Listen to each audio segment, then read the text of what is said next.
I'm Amy Jacobs. It's my pleasure to welcome you to the 7th Georgia Farm to School and Early Care and Education Summit. We are so glad you have joined us. This year's summit brings together some of the top experts and best leaders from across Georgia who are excited to share their advice and best practices with you. From field trips and workshops to dynamic speakers and quality content, this summit will give you effective strategies for fulfilling our mission of reducing childhood hunger in Georgia. This year, we have expanded the focus of the summit to include farm to early care and education. We know that providing access to nutritious meals helps children focus better in the classroom and reduces the risk of chronic diseases throughout their lifetimes.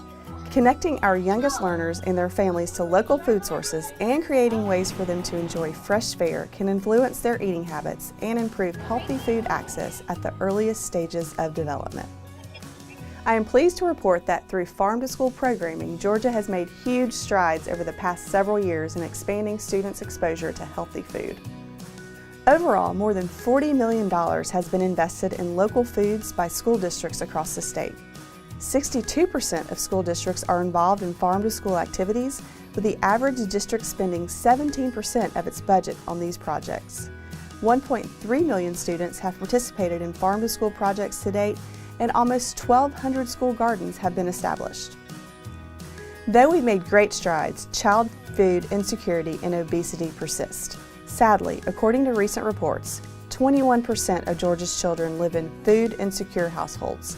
That's 1 in 5 youngsters who don't have consistent access to enough food for an active, healthy life. And the obesity rate for Georgia youth ages 10 to 17 is nearly 18.5%. Implementing Farm to School programs can address many of these issues. Studies show that every dollar spent on local food can generate up to an additional $2.16 in economic activity.